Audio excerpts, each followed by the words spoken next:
अब हामी तेस्रो चरणमा छौं र तेस्रो चरणमा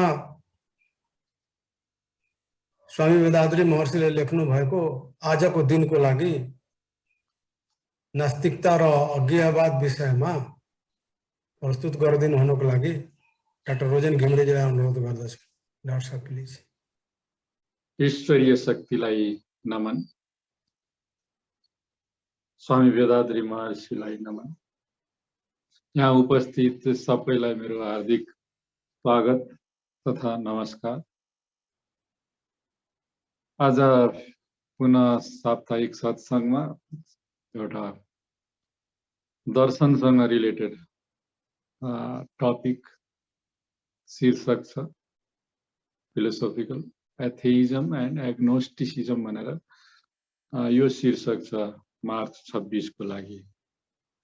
यसलाई नेपालीमा शाब्दिक अर्थ लगाउँदाखेरि नास्तिकता तथा अज्ञेयवाद हुँदो रहेछ। अब यो स्वामीजीको विशेष शैली रहने गरेको छ र उहाँको खुबी रहने गरेको छ कि यो शब्द दुईटालाई नछोइकनै आजको यो प्रस्तुति सकिन्छ। हामीले त्यसबाट अर्थ लगाउनु पर्ने हुन्छ। यो शब्द दुईटा शब्द एकै पटक हामीले पुरानो चीज केलायौं भने यो अंग्रेजी दर्शनमा धेरै व्यक्तिहरूले यो क्रिश्चियनिटीमा भएको गडको कन्सेप्टलाई म मान्दिन अथवा मलाई थाहा छैन भन्ने कन्सेप्टलाई चाहिँ चिर्नलाई केही विद्वानहरूले दार्शनिकहरूले उठाउन सुरु गर्नुभएको रहेछ। सुरु यो दुईटै शब्द एकै पटक उठाउनु भएको चाहिँ मलाई लाग्छ 1947-1950 तिरको समयमा बर्ट्रान्ड रसेलले am I an atheist or agnostic भन्ने प्रश्न चिन्ह राखेर पाम्पलेटहरू पनि वितरण गर्नुभयो। केही लेखहरू लेख्नुभयो, केही विचारहरू उहाँले पब्लिक लेक्चरहरू दिनुहुन्थ्यो। भनेपछि एकै पटक त्यो दुईटा शब्द आएर म के हुँ भनेर मान्छेलाई खासमा प्रश्न गर्न सुरु गर, आफैले बुझ्न सुरु गर के हो त यो हामी गड भगवान सबै भनिराखेका छौं, त्यो एक्चुअली के हो? हामी त्यो भगवानलाई नमानेर अगाडि बढ्नु ठिक हुन्छ कि के हो थाहा छैन। जतिसम्म प्रुभ हुन सक्छ त्यतिलाई मात्रै मान्ने, अरु थाहा हुन नसकेको चिजलाई नमान्ने। यो अर्थमा त्यो चिज आएको देखिन्छ।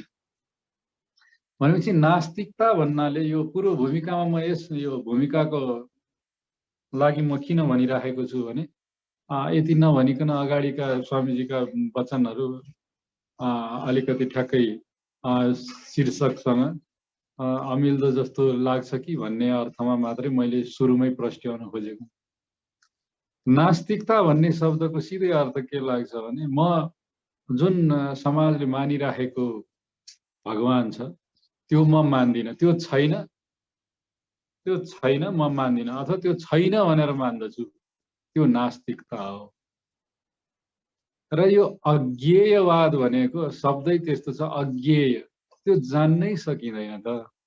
हामीसँग जति रिसोर्सेस छन् त्यसबाट त्यो जान्न नसकिने चिज हो। त्यो किन व्यर्थमा हामी समय र हाम्रो चाहिँ भनौँ हाम्रो सामर्थ्य, हाम्रो ऊर्जा त्यो खर्च गरिरहेका छौं? त्यो मैले जान्न सक्दिन, तिमीहरू पनि जान्न सक्दैनौ भनेर एउटा भन्ने चलन हुन्छ। त्यसलाई पनि अज्ञेयवाद हुन्छ, अलि स्ट्रिक्ट सेन्समा। अर्को सेन्समा के हुन्छ भने यो म अहिले चाहिँ म जान्न सक्ने स्थितिमा छैन, हुन सक्छ मैले बिस्तारै यो चिजमा रुचि बढाउँदै गएर अथवा केही एभिडेन्सहरू प्रमाणहरू आउँदै गयो भने ठिकै छ, हेरौँला नि त पछि भन्ने चिज। अर्को भनेको मलाई थाहा छैन तर हुन सक्छ। यो तीनटै अर्थमा यो अज्ञेयवादलाई विभिन्न व्यक्तिहरूले परिभाषित गरेको देखिन्छ। तर मूलतः हामीले के बुझ्न, यति बुझेर हामी अगाडि बढ्न सक्छौं आजको विषयमा भने नास्तिकता भनेको जुन चलन चल्ती भाष्यमा भगवान मूर्तिहरूसँग रिलेट गरेर जुन भगवान भनिन्छ र हाम्रो बोलीचालीमा जसरी भगवानलाई पूजिन्छ, जुन भगवान छन् त्यहाँ स्वर्ग छ, त्यहाँ नर्क छ, भगवानले हेरिराखेका छन्, सबै यो अर्थमा डाइरेक्ट स्वरूप सहितको भगवानको अर्थमा म मान्दिनँ भन्नुलाई नास्तिकता। र मलाई थाहा छैन, हुन पनि सक्छ नहुन पनि सक्छ, तर अहिलेको समयमा अहिले जुन बेला म यति बेला छु सोचिरहेको, त्यति बेला म त्यसलाई मान्न सक्ने मसँग कुनै आधारहरू छैन। तर आयो भनेदेखि हेरौँला, पछि केही साइन्टिफिक एभिडेन्स या कुनै किसिमले जान्न पाइयो भने ठिकै छ, त्यो मानौला। त्यो अर्थमा यो दुईटा शब्द आएको हो भन्ने एउटा सामान्य हामी चिजलाई लिएर मनमा बसालेर हामी यो स्वामीजीको टेक्स्ट जे छ उहाँले बताउन खोज्नु भएको त्यो चिजलाई अगाडि हेरौँ। दर्शन भनेको के हो त? स्वामीजी भन्नुहुन्छ फिलोसफी भनेको के हो, दर्शन भनेको के हो? यो दर्शन भनेकै उहाँले कसरी डिफाइन गर्नु भने जे हाम्रो वरिपरि छ, प्रकृति छ, त्यसलाई बुझ्न खोज्नु, प्रकृतिलाई जान्न खोज्नु र हामी हुनु र हाम्रो वरिपरि जे छ त्योसँगको लिङ्क स्थापित गर्न सक्नु। एउटा शास्त्रले, एउटा लजिकले, तर्कले त्यो चाहिँ तादात्म्य बसाउन खोज्नु, त्यसको बारेमा बुझ्न खोज्नु। भनेपछि म जे हुँ र प्रकृतिमा अरू सबै जे छन् हामी सँगसँगै यदि एक्जिस्ट गरिराखेको छु म भने मेरो र त्यो प्रकृतिसँगको सम्बन्ध कहीँ न कहीँ गएर त मिल्नु पर्दछ। हो त्यो कसरी मिल्दछ भनेर धेरै व्यक्तिहरूले समय समयमा परापूर्व कालदेखि हाम्रो इस्टमा त धेरै पहिलादेखिको छ, पौराणिकदेखि लिएर वैदिक पौराणिक यी सारा चिजहरू छन् र अङ्ग्रेजी साहित्यमा पनि र अङ्ग्रेजी दर्शनमा पनि त्यो हुँदै आएको छ, विभिन्न चरणमा त्यो हुँदै आएको छ। भनेपछि त्यो दर्शन भनेको मूलतः के हो भने प्रकृतिको बारेमा बुझ्नु, त्यो प्रकृति इन्क्लुडिङ म, हैन, त्यो इन्क्लुडिङ म यो कहाँबाट आयो होला भनेर बुझ्न खोज्नु, त्यो सामान्य अर्थमा दर्शन। र स्वामीजी एकदम स्पेसिफिक अर्थमा, विशिष्ट अर्थमा र त्यही नै अर्थमा उहाँले भन्न खोज्नु भएको चिजलाई कहीँ तोडमरोड गर्नुभएको छैन। उहाँले बारम्बार भन्नुभएको छ दर्शन भनेको त्यो जसले हाम्रो यो जुन देखिराखेको प्रकृति छ, यो इभोल्युसनको चरणमा 5 यो जति पनि निर्जीवदेखि लिएर जीवित प्राणीहरू हुँदै हामी मन सहितको, बुद्धि सहितको, तर्क क्षमता सहितको यो 6औं इन्द्रिय जसलाई भन्छौँ त्यो सहितको हामी मानवसम्मको उदय भएको छ। त्यो सबैको उदय जहाँबाट सुरु भयो त्यो सबैलाई जस्ताको तस्तै बुझ्न सक्नु त्यो दर्शन हो। र त्यो बुझिसकेर यो संसारमा बाँच्नलाई कसरी सहज हुन्छ भनेर जान्न सक्नु त्यो दर्शन शास्त्रको प्रयोजन हो। र त्यो दर्शन हाम्रो अगाडि हुनुपर्ने र दर्शन बुझ्नुपर्ने आवश्यकता के भयो भने त्यसले हाम्रो यो संसारमा कसरी जीवन यापन हुनु पर्दछ, कसरी यो संसारमा निर्जीव जीव यो जुन ब्रह्माण्डम छ, जुन पृथ्वी छन्, प्रकृति छ, त्यो र हामीसँग अरू प्राणीहरू छन्, सहोदर प्राणीहरू छन् जो मानव जातिकै र अन्य प्राणीहरू, उनीहरूसँग कसरी हामीले सहकार्य गर्नुपर्छ अथवा उनीहरूसँग कसरी बाँच्नुपर्छ भनेर त्यसले बताउँदछ अनि हामी बुझ्दछौँ। त्यही भएर दर्शन भनेको त्यो बुझ्नु हो, हाम्रो स्रोतबाट हामीसम्म कसरी आयो भनेर बुझ्नु हो। प्रयोजन के हो भने हामी यी सबैसँग कसरी मिलेर आनन्दमय, आनन्दपूर्ण भएर हामी बाँच्न सक्दछौँ। त्यही भएर स्रोतबाट हामीसम्म आइपुग्नुको बारेमा बुझ्नु दर्शन हो। के त्यो दर्शन आवश्यक छ हामीले परमात्मा छन् या छैनन् भन्नलाई? छैन। स्वामीजी भन्नुहुन्छ बारम्बार छैन। हामी डाइरेक्ट कोही मान्छे हामीले थुप्रो व्यक्तिहरू जसले दर्शन बुझाउन खोज्नु भएको छ इस्टर्न फिलोसोफीमा, उहाँहरूले आफूले सबैले लगभग सबैले नै परमात्मा बोध गर्न सक्नु भएको छ। तर दर्शन सबैको अलिकति अलिकति अलिकति फरक छ, किनभने त्यति बेलाको समाज र त्यति बेला त्यसलाई बुझाउन सक्ने प्रमाणीकरण अथवा त्यसलाई बुझाउन सक्ने सिलसिलेवार ज्ञान जुन छ, हामी आजकल साइन्टिफिक ज्ञान छ, त्यसको पुरा विकास आजको जस्तो भइसकेको थिएन। र आजको अवस्थामा भइसकेपछि यसलाई दर्शन अझै विस्तारित र अझै सटिक हुन पुगेको छ। त्यही भएर परमात्मालाई जान्नलाई दर्शन जान्न जरुरी छ छैन, तर दर्शन जान्यो भने त्यो सबै चिज, परमात्मालाई पनि जानिन्छ, प्रकृति पनि जानिन्छ, र सबैसँग कुन व्यवहार गर्दा ठिक हुन्छ त्यो पनि हामी जान्न सक्दछौँ। अगाडि भन्दै हुनुहुन्छ स्वामीजी, एउटा व्यक्ति जसले चाहिँ त्यो समाधिको अवस्था अथवा त्यो बोधि सम्बोधि भन्छौँ नि, बोधिको अवस्था, त्यो सम परमात्मासँग सम भएर त्यसको बोध गरेको अवस्था प्राप्त गरेको छ, उसले के बुझ्दछ भने त्यो दिव्य सत्ता जसलाई हामी शिव तत्व भनेर भन्छौँ, स्थिर तत्व जुन छ, त्यो स्थिर तत्व नै यो सारा दृश्य जगत जति पनि छ, यो प्रस्फुटित म्यानिफेस्टेड जुन युनिभर्स छ, त्यो प्रस्फुटित जगतको ब्रह्माण्डको स्रोत हो, त्यो शिव तत्व नै हो।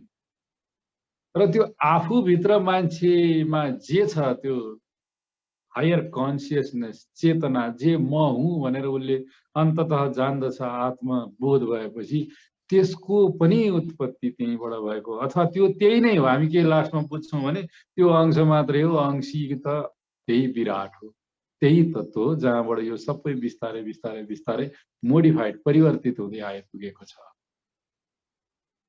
र त्यही चिजलाई आज भएको वैज्ञानिक ज्ञान अथवा आज भएको अनुसन्धान अन्वेषणले त्यो सारा चिजलाई, त्यो दर्शनलाई नै पुष्टि, हरेक लेभलमा पुष्टि गर्न सक्ने सामर्थ्य भइसकेको छ। र यो परमात्मासँग जब मान्छेले परमात्मा तत्त्वलाई बोध गर्दछ, त्यसपछि उसले के पनि बोध गर्दछ भने हामी त सबै एउटै हौँ, यो प्रकृतिसँग पनि एउटै हौँ, हामी सहोदरहरू जति पनि छौँ, हामी सबै त एउटै हौँ, खाली स्वरूपमा हामी फरक फरक देखिरहेका छौँ। स्वरूपमा भित्र त हामी त्यही आत्मतत्वमा त सबै एउटै हौँ, त्यही एउटै स्रोतबाट आएका हौँ। र त्यही भइसकेपछि, त्यति जानिसकेपछि र हरेकमा त्यही त्यही त्यही परमात्मा तत्व विद्यमान छ भनेर बुझिसकिसकेपछि यो परमात्मा अर्कै हो, म अर्कै हुँ, म भित्र जुन तत्व छ, जुन चेतनाले भनिरहेको छ कि यो सबै एउटै हो भनेर त्यति बुझिसकेपछि यो छुट्टै भगवान र छुट्टै मको कन्सेप्टको अन्त्य हुन्छ, भनेको द्वैतको अन्त हुन्छ, द्वैत भावको अन्त्य हुन्छ। जहाँ हामीले सुरुमा यो टपिक शीर्षक जुन छ नास्तिकता, अघिल्लो शीर्षक हामीले जुन लास्ट विक गरेका थियौँ सत्य र असत्य, सबै यो फिलोसोफीको हामी सिलसिलेवार क्रम सुरु भइरहेको छ। जब हामी म फरक हुँ र अर्को फरक हो भनेर भन्छौँ, त्यही नै असत्य हो, त्यही नै द्वैत हो, असत्य नै द्वैत। र सत्य के हो भने म र त्यो परम तत्व एउटै हौ, र यो प्रकृति र म दुईटैमा त्यही परम तत्व छ। त्यही भएर त्यो प्रकृति, हाम्रो वरिपरि जुन वातावरण छ, त्यो र म पनि एउटै हौ, किनभने त्यही परमात्मा तत्व अर्को व्यक्तिमा पनि विद्यमान छ, प्राणीमा पनि विद्यमान छ। त्यही भएर त्यो र हामी पनि एउटै हौ। त्यही भएर त्यो परमात्मा तत्व हामी र अरू सबै जे देखिराखिएका छन्, त्यो सबै दुईटा होइनन्, मल्टिपल होइनन्, त्यो एउटै हो, त्यही नै अद्वैत हो भन्नुहुन्छ। त्यही भएर दर्शन कहाँ आएर अन्त्य भयो, दर्शन अन्त्य अथवा सुरुवात कहाँबाट भयो, यो सबै अद्वैत हो। अद्वैत भनेको दुई नहुनु अद्वैत हो, एक हुनु भनेको मोनिजम भनेर भन्छ, जुन अस्तिको चोटि पनि हामी कुरा गर्यौँ। एक हुनु, अर्को एक हौँ भनेर भन्नु चाहिँ हामीले जगतलाई बुझाउनको लागि युज गरेको शब्द हो। किनभने जब एक भन्छौँ भने हामी त्यो एक भन्नको लागि अर्को व्यक्तिको उपस्थिति हुनुपर्छ, जति बेला त्यो एक होइन दुई हुन पुग्छ। त्यही भएर शब्द एकदम सटिक हाम्रो परम्पराबाट हामीले युज गर्दै आइराखेका छौँ सनातन धर्ममा, अद्वैत भनेर। दुई सकिने बित्तिकै त्यो एक हुँदैन, दुई सकिने बित्तिकै के हुन्छ त्यो अवस्थामा त्यसलाई व्यक्त गर्न सकिँदैन, अव्यक्त हुन्छ। त्यही भएर त्यसलाई अद्वैत भनिन्छ। र यो जब हामी हाम्रो स्रोतदेखि हाम्रो मनसम्मको विकास क्रम हामी बुझ्छौँ र हामी सबैमा त्यही एकाकार एउटै हौँ, हामी सबै, हामी दुई फरक छैनौँ भनेर हामी बुझ्दछौँ, त्यही अवस्था अद्वैत हो। त्यो समाधिको अवस्थामा, त्यसैमा लीन भएको अवस्थामा हामी व्यक्त गर्न सक्दैनौँ, अद्वैत हो। जब व्यक्त गर्न पुग्दछौँ त्यति बेला हामी मोनिजम, मोनोथेइजम यी सारा शब्दहरू युज गर्न पुग्छौँ। एकात्मवाद जस्ता शब्दहरू हामी प्रयोग गर्छौँ शब्दको कमीको कारणले गर्दा। अब स्वामीजी अगाडि आउँदै हुनुहुन्छ फेथको बारेमा कुरा गर्नु। दर्शन हाम्रो के हो?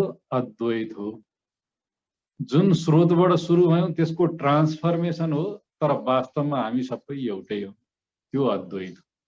र अब केही श्रृङ्खलापछि हामी अद्वैत, द्वैत, विशिष्ट अद्वैतको कुरा गर्छौँ। त्यति बेला अझै यसमा थप केही प्रश्न हुन्छ होला। यहाँ स्वामीजीले सँगसँगै के कुरा गर्दै हुनुहुन्छ, हामी जुन शीर्षकलाई पनि सम्झ्यौँ बीचबीचमा। शीर्षक के छ? नास्तिकता र अज्ञेयवाद। यो नास्तिक मान्छेहरू किन बन्न सुरु गरे भने आस्तिक जसले भनिन्थ्यो त्यो समाजमा, अथवा आज पनि जसलाई नास्तिक भनिन्छ, उनीहरू त्यो एज अ सेपरेट एन्टिटी, भगवान एउटा फरक चिज हो, जसलाई ढोगेपछि, जसलाई स्तुति गाएपछि, जसलाई प्रे गरेपछि हाम्रो काम पुरा हुन्छ भनेर मान्छेहरूले मानिराखेका छन्। त्यो नमान्ने जमातलाई चाहिँ हामी नास्तिक जमात भन्छौँ। त्यो नमान्ने, यसरी पनि कहीँ हुन्छ, यस्तो पनि कहीँ हुन्छ, ढुङ्गालाई अथवा यसलाई मूर्तिलाई पूजा गरेर पनि केही हुन्छ, उसको अगाडि चिच्याएर केही हुन्छ, यो मान्ने मान्छेहरू चाहिँ नास्तिक भनेर हामी आजको शब्दार्थले भन्यो हो। त्यसलाई प्रस्ट्याउनलाई स्वामीजीले यहाँ फेथ, विश्वासको जुन अवधारणा छ, फेथको, श्रद्धाको, त्यसलाई यहाँ ल्याउनु भएको छ। उहाँ भन्नुहुन्छ जब हामी अद्वैतको अवधारणा बुझ्दछौँ त्यसपछि हाम्रो मनमा एउटा किसिमको शान्ति र आनन्द हुन्छ, किनभने सबै एउटै हो। सबै एउटै भनेपछि सबैलाई बराबरीको हामीले व्यवहार गर्न थाल्दछौँ। आफू र आफ्नो वरिपरि व्यक्ति, आफ्नो वरिपरिका प्राणी, यो जुन अचर छ भनेको पृथ्वीमा जुन प्लान्ट्सहरू भए र यो पृथ्वी आफै, यो हावा पानी सबैप्रति हामी समूहको व्यवहार गर्छौँ। सबैलाई चोट पुर्याउने, दुःख पुर्याउने काम गर्ने छैन भनेर हामी भन्छौँ। त्यो सबैको लागि हामी गर्छौँ। र त्यो गर्ने बित्तिकै, त्यो गर्नको लागि मान्छे शान्त हुनुपर्छ, खुसी हुनुपर्छ, र त्यसको रिजल्ट पनि शान्ति र खुसी नै हुँदछ। त्यही भएर मन जति बेला पनि प्रफुल्लित, आनन्दित र शान्त हुँदछ। तर जति बेला हाम्रा ऋषिमुनिहरूले अद्वैतको फिलोसफी दिए, त्यति बेला पनि धेरै ठुलो, समाजमा धेरै ठुलो वर्ग थियो जो चाहिँ यो फर्मलेस गड, अद्वैतको जुन कन्सेप्ट अथवा निराकार, सगुण तर निराकार यो ब्रह्म हुन्छ भनेर बुझ्नको लागि उनीहरूको जुन इन्टेलेक्चुअल विकास, बुद्धिमत्ता त्यति पुग्दैन थियो धेरै व्यक्तिहरूको। के कारणले गर्दा?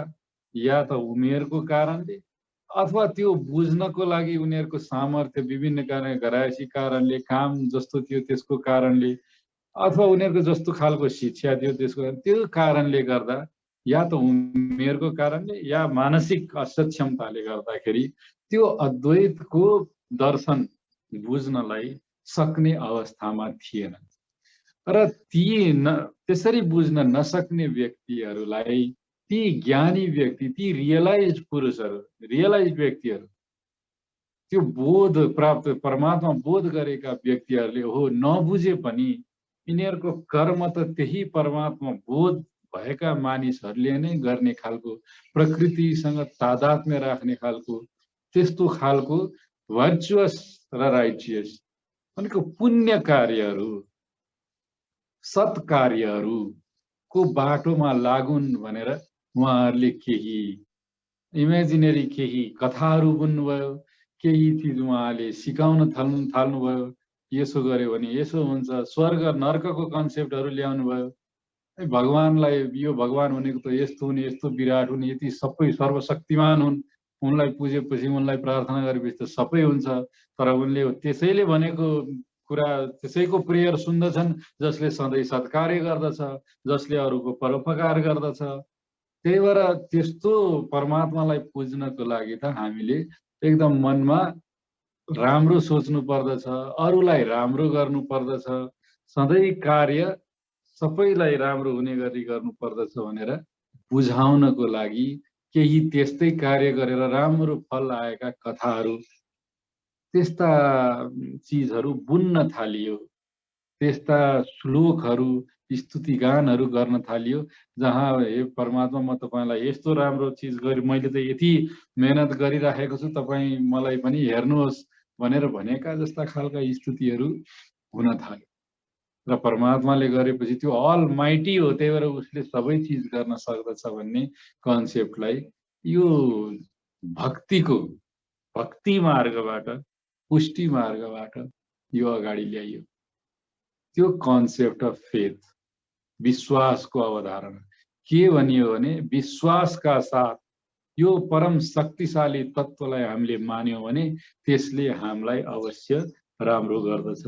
विश्वासका साथ त्यो परम शक्तिशाली अथवा जो पनि भगवान हामीले अगाडि राखेका छौं उनको लागि हामीले संसारमा परोपकारी कार्यहरू गर्यौं भने र त्यसपछि प्रेयर गर्यौं भने त्यो हुँदछ भनेर परमात्माको भक्ति, त्यो अलमाइटीको भक्तितर्फ श्रद्धातर्फ एउटा बाटो दियौं। त्यो दिने कार्य कसले गर्नुभयो?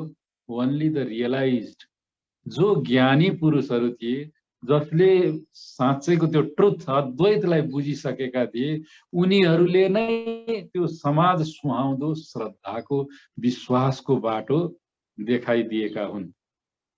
किनभनेदेखि त्यो कार्य एउटा चिज के बुझौँ हामी पनि भने यो जम्मै फिलोसोफी अद्वैत भनेको मलाई थाहा छ, यो सुनिसकेको छु, मलाई थाहा छ भनेर मुक्ति हुँदैन। मुक्ति हुनको लागि त कार्य गर्नु पर्दछ, सत्कार्य।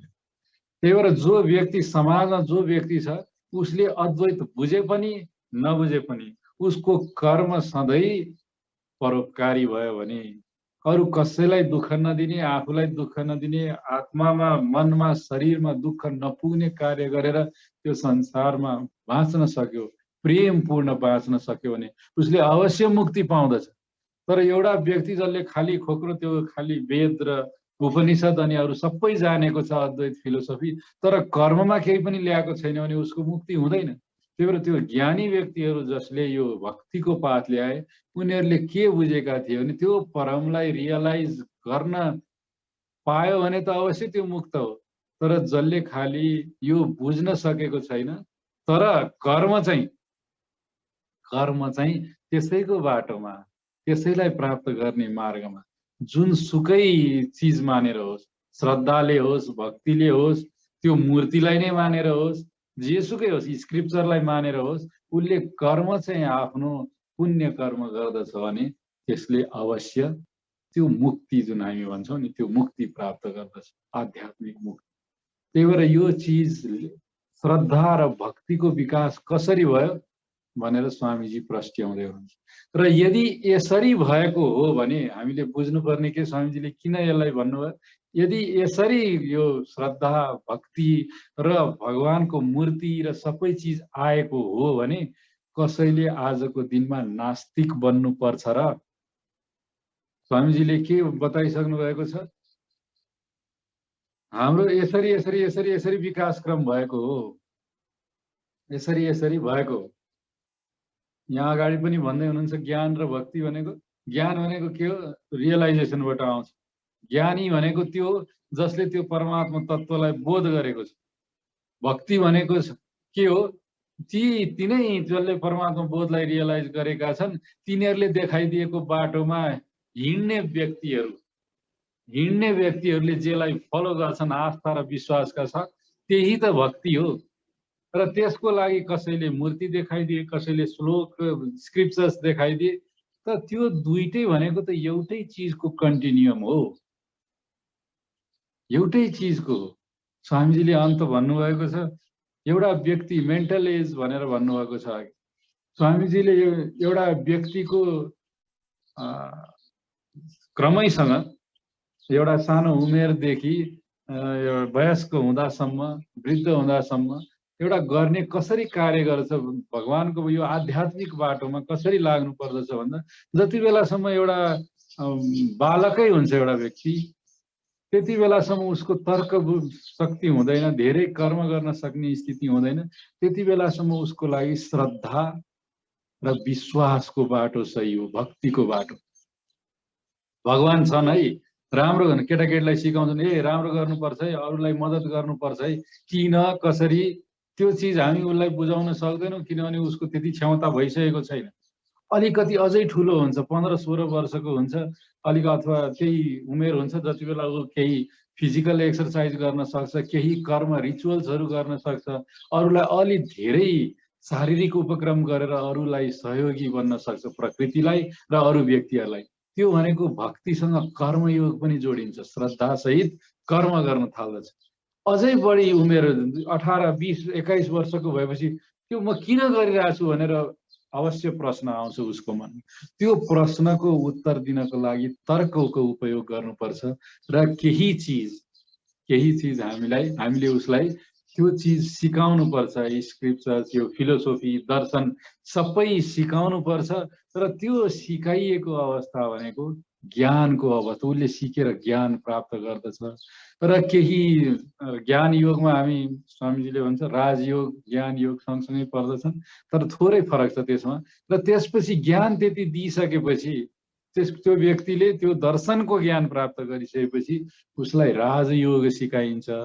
राजयोगमा कुण्डलिनी योग पनि स्वामीजी भन्नुहुन्छ, सरलीकृत कुण्डलिनी योग पनि राजयोग हो। यहाँ डाइरेक्ट मेथड छ, मेथड सिकाइन्छ, परमात्मा तत्त्वसँग कसरी सतत रहिरहन सकिन्छ। यो परमात्मा तत्त्व हो भनेर, यो कुण्डलिनी शक्ति आफूभित्र भएको सेल्फ हो, त्यो डिभाइन परमात्मा तत्त्व, तुर्यातीतको अवस्था, त्यो सबै चिज मेथड दिइन्छ। र त्यो मेथडबाट जुन प्राप्त गरिन्छ नि परमात्मा तत्त्व, त्यो परमात्मा तत्त्वबाट कहिल्यै पनि नहट्योस् भनेर इन्ट्रोस्पेक्सन, सब्लिमेसन, यी सारा चिज, प्युरिफिकेसनको चिजहरू पनि सिकाइन्छ। त्यसलाई राजयोग भनिन्छ। जब त्यो परमात्मा तत्त्वलाई बुझिसकेपछि आफूमा भएका विकारहरू हटाएर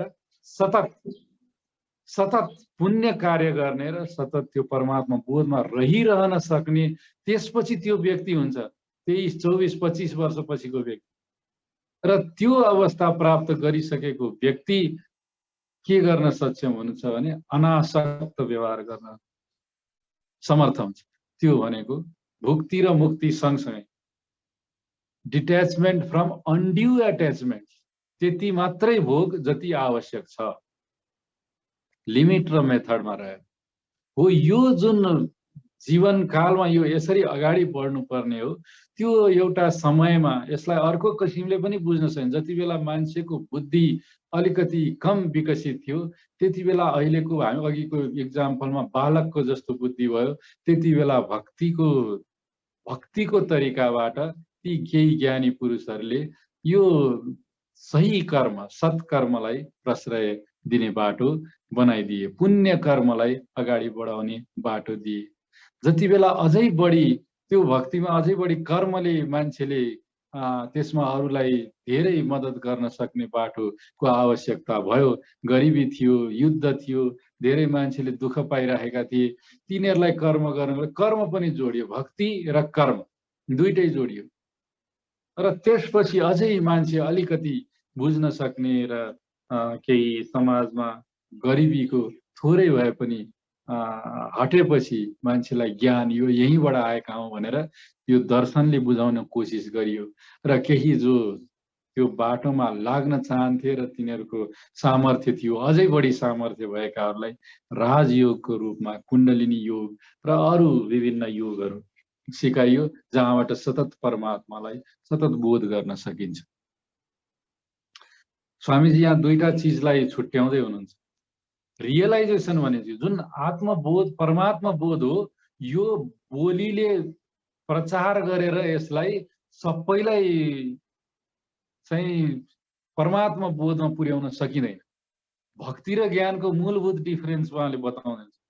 हामीले दर्शनलाई हामी सबैजना त्यो परमात्मा तत्त्व शिव तत्त्वबाट आएका हौँ, हामी सबै एउटै हौँ भनेर सबैजना रियलाइज हुन्छन्?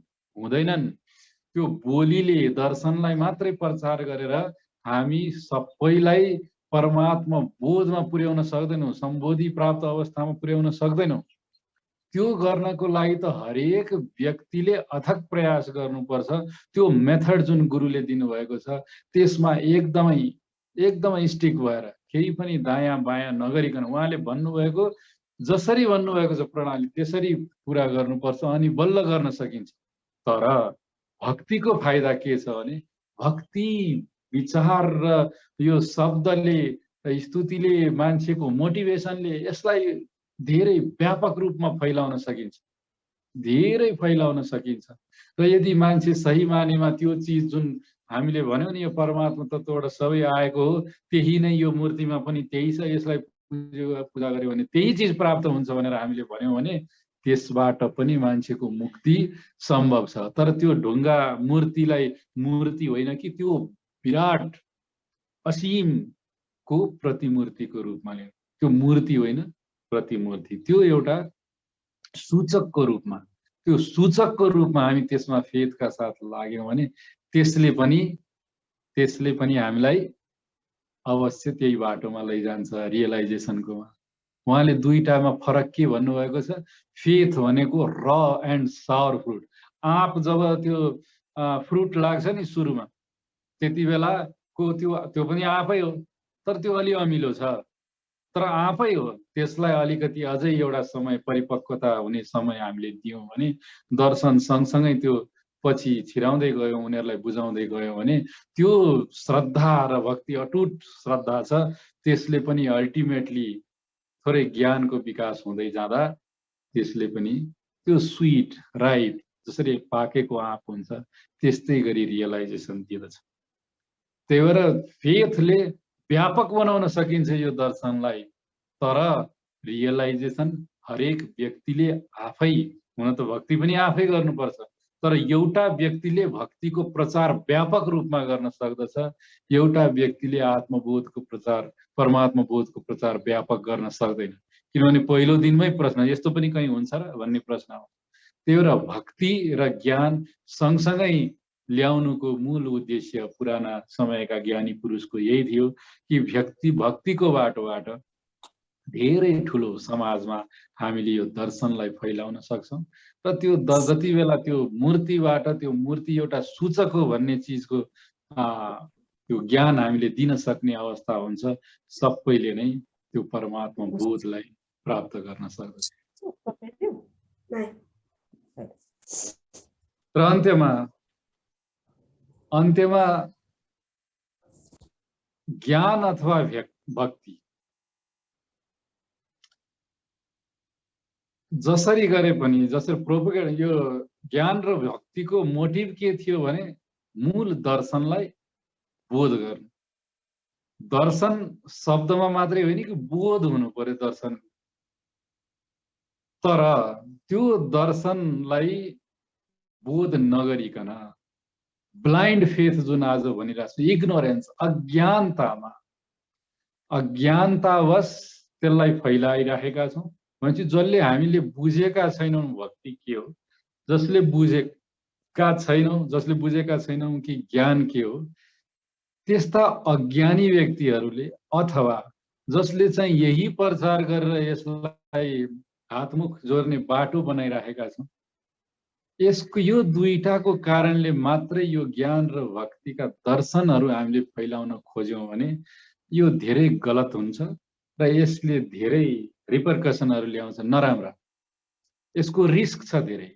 रिस्क सबभन्दा ठुलो के छ भने मान्छेहरू जे सत्य हो त्यो सत्यबाटै विमुख हुन्छन्।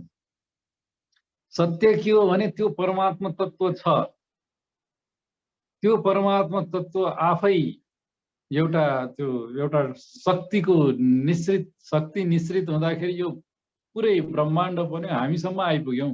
त्यो सबै बन्दै निर्जीवबाट जीव त्यो सत्य हो। तर त्यो सत्यलाई अज्ञानी व्यक्तिहरू र खाली यो स्क्रिप्चर्सहरू र अरू चिजहरू बताएर मेरो जीवनयापन हुन्छ भनेर केही व्यक्तिहरूले त्यसलाई बढाउन खोज्नु भयो भने हामी के गर्छौं भने यो नास्तिकता र अज्ञेयवादीहरू, नास्तिक र अज्ञेयवादीहरू जन्माउँछौं। भगवानै छैन भन्ने सोच्नलाई आजको मान्छेलाई बाध्य बनाइदिन्छौं, अथवा शंका त कमसे कम पैदा गरिदिन्छौं, जुन भनेको अज्ञेयवाद छ कि छैन मलाई थाहा छैन, होइन होला भन्ने व्यक्तिहरू सिर्जित हुन्छन् समाज। यो भनेको भयंकर ठुलो रिस्क। गलत चिजबाट मोटिभेट गरिदिँदाखेरि सामान्य मान्छेले गलत कर्म पनि गर्न पुग्दछ, त्यो आफ्नो ठाउँमा छँदैछ। तर ठुलो रूपमा यसबाट के हुन्छ भने जुन सत्य हो, एक्जिस्टेन्स छ, त्यसै कारणले हामी छौं, त्यसैबाट नै विमुख बनाउने कार्य हुन पुग्दछ। त्यो विमुख भएको एउटा उदाहरण के हो भने नास्तिकता र अज्ञेयवाद हो। यो पुरा शीर्षक स्वामीजीले ज्ञान र भक्तिको बारेमा बुझाएर यति विस्तृत रूपमा बुझाएर के भनिराख्नु भएको छ भने यदि ज्ञान र भक्तिको पछाडि रहेको दर्शन हामीले बुझ्न सकेनौं या नबुझेका अज्ञानीहरूले यो दर्शनलाई आफ्नै तरिकाले बुझाउँदै जान थाल्यो भने हामी यस्तो अवस्थामा पुग्छौं जहाँ आजको नयाँ व्यक्तिले त्यो चिजलाई मान्दैन, किनभने उसलाई हामी बुझाउनै सकिरहेका छैनौं। र उसले नमानेपछि त्यो नास्तिकतामा परिणत हुन्छ र त्यो नमानेपछि फेरि त्यही अज्ञेयवाद शंकाको दृष्टिले हेर्ने हुन्छ र नास्तिकहरू बढी भएको ठाउँमा अज्ञेयवादीहरू नास्तिक हुन पुग्दछन्, आस्तिकहरू बढी भएको ठाउँमा अज्ञेयवादीहरू आस्तिक हुन पुग्दछन्। उनीहरूको आफ्नो कुनै डिसिजन मेकिङ छैन, अन्ततः त्यही हुन पुग्दछ। त्यसैले स्वामीजीको यो आग्रह हो कि हामी सबै सत्यको बाटोमा हिँडौं, सत्यको बोध गर्ने बाटोमा हिँडौं र सबैभन्दा सजिलो बाटो उहाँले दिनुभएको छ सबैको मिश्रित। उहाँले ज्ञान पनि दिनुभयो, स्वामीजीले दर्शन बताइदिनु भएको छ। यसरी यसरी यसरी हामी त्यो सत्य तत्त्वबाट, स्थिर तत्त्वबाट शक्तिकण बन्यौं, शक्तिकणबाट पञ्चमहाभूत, पञ्चतन मात्रा, यी सारा निर्जीव प्राणीहरू, हामी जीवित प्राणीहरू, त्यसमाथि पनि हामी 1 2 3 4 5 इन्द्रिय हुँदै 6औं इन्द्रियसम्मकाहरू जसले आफैले त्यो स्रोत पत्ता लगाउन सक्ने अवस्थामा छौं। त्यो सबै दर्शन पनि दिनुभयो स्वामीजीले, त्यही सत्य हो। त्यो सत्यलाई बोध गर्ने तरिका सरलीकृत कुण्डलिनी योग पनि सिकाइदिनु, त्यो पनि शक्तिपातको माध्यमबाट यति सरल गरेर गराइदिनु भयो कि जुन 20औं वर्ष 50औं वर्ष लाग्ने चिज हामी धेरै छोटो समयमा हामी सिक्न पाइरहेका छौं। र त्यसमा कसरी कायम रहने, सतत कायम रहने त्यो परमात्मा बोधमा भनेर आत्मनिरीक्षण र प्युरिफिकेसनका मेथड्सहरू पनि सिकाइदिनु भएको छ। यति सबै सिकेर त कमसे कम हामी यो सत्यको बाटोलाई सधैँ अंगीकार गर्न सकौं र हामी मार्फत अरू सबैलाई यो सत्य के हो भनेर हामी बताउन सकौं, ताकि यो भ्रमित व्यक्तिहरू जसलाई अज्ञेयवादीहरू र नास्तिक भनेर यहाँ शब्द दिइएको छ, उनीहरूलाई पनि सत्यको जानकारी हामी गराउन सकौं। यतिमै मैले आजको यो विषयलाई विराम दिए। ईश्वरीय शक्तिलाई नमन, स्वामी वेदाद्री महर्षिलाई नमन। ईश्वरीय शक्तिको हामी सबैमा सदैव कृपा रहिरहोस्। Be blessed by the divine. Be blessed by the divine. Be blessed by the divine. धन्यवाद. धन्यवाद सर. डाक्टर साहब सन्देश जी आजको हजुरको प्रस्तुति यो धेरै गहिरो थियो, गहन थियो र हामीले पनि कतिपय कुरा जुन कन्फ्युजन थियो त्यो पनि यसले प्रष्ट गरिदिनमा सहायक सिद्ध भयो. एउटा इन्ट्रेस्टिङ कुरा के भयो भने के लाग्छ भने यो अज्ञानी गुरुहरू चाहे आफ्नो जीविकाको लोभमा अथवा सत्यलाई नबुझिकन रटिकन सत्य बुझे जसले भान भएको छ त्यस्तो अज्ञानी गुरुहरूले जुन प्रोपागेट गर्छन् समाजमा नास्तिकहरू जन्माउँछन्. तर नास्तिकको ठिक उल्टो अर्को पनि चीज जन्माउँछ, त्यो हो भने अन्धविश्वासीहरू, फेनाटिक्स. र त्यो फनाटिकहरू यसरी जन्माउँछन् कि उनीहरूले चाहिँ दुनियाँलाई नाश गर्न तयार हुन्छन् तर आफ्नो जुन विश्वास हो त्यो नतोडोस्, नटुटोस् भनेर त भ्रमपूर्ण विश्वासलाई नटुटोस् भन्नको लागि दुनियाँलाई नष्ट गरिदिने उद्यत हुन्छन्. अहिलेको युगमा धेरै उदाहरणहरू हेरिरहेछौँ. बुझेर भन्छ के गरे होला भनेर. त गाह्रो के छ भने जुन एकजनाले अथवा दुईजनाले चाहिँ हजारौं लाखौंले त्यो बनाइदियो, त्यो हजारौं लाखौं बुझ्नै तयार छैनन्. अब इभन त्यही समाजमा बुद्धि प्राप्त गरेका रियलाइज व्यक्तिहरूले भन्न जाँदा पनि उल्टै पिटाई गरेर मार्दिन्छ उसलाई कि तिमी चाहिँ यो कुराले बिगार्न खोजेको भनेर उल्टै खतरामा चाहिँ हुन्छन् रियली ज्ञानीहरू. त्यसरी अज्ञानी गुरुहरूले अथवा लोभमा परेका निहित स्वार्थमा परेका गुरुहरूले जुन यो प्रोपागेट गर्छन्, जन्माउँछन्, त्यो नास्तिक मात्रै भइदिए त हुन्थ्यो. तर नास्तिक भन्दा जुन फेनाटिकहरू जन्माउँछन् त्यो चाहिँ अहिलेको युगको लागि सबभन्दा बढी खतराको रूपमा देखिएको छ. र यसरी चाहिँ हाम्रो स्वामी महर्षिले लेख्नु भन्नुभएको जुन कुरा हो कि त्यो भनेको अति जोखिम युक्त अवस्था हुन आउँछ र त्यो हामी देखिरहेछौँ. हाम्रै आँखा अगाडि यही पुस्तामा हामी आजै भोलि पनि हामी भोगिरहेछौँ, देखिरहेछौँ. तर यस्तो विषयलाई यस्तो राम्रोसँग स्वामीजीले राख्नु भएको र हाम्रो डाक्टर रोजनले यसलाई अझ राम्रोसँग प्रस्तुत गरिदिनु भयो. हामी सबैको लागि यो सौभाग्यको कुरो हो. डाक्टर साहब यहाँलाई धेरै धेरै धन्यवाद. साथीहरू हाम्रो डाक्टर साहबलाई यस्तो राम्रो प्रस्तुतिको लागि धन्यवाद दिउँ.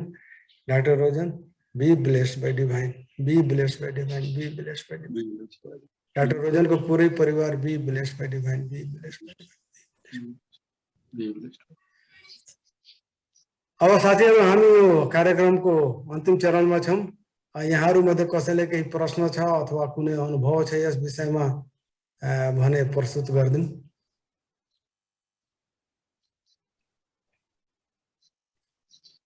छैन भने साथीहरू आजको दिन यही समाप्त गर्नको लागि, सत्सङ्गलाई यही समाप्त गर्नको लागि म अनुरोध गर्दछु. म चाहिँ यहाँहरूको सहमति लिन चाहन्छु. यहाँहरूलाई धेरै धेरै धन्यवाद आजको पार्टिसिपेसनको लागि. यहाँको आजको दिन शुभ होस्, यो पुरै हप्ता शुभ होस्. हामी यो हप्ताको अर्को हप्तामा अर्को कुनै उद्देश्य लिएर जरुर नै प्रस्तुत हुन्छौँ. तबसम्मको लागि बिदा पाऊँ. Be blessed by divine, be blessed by divine, be blessed by divine.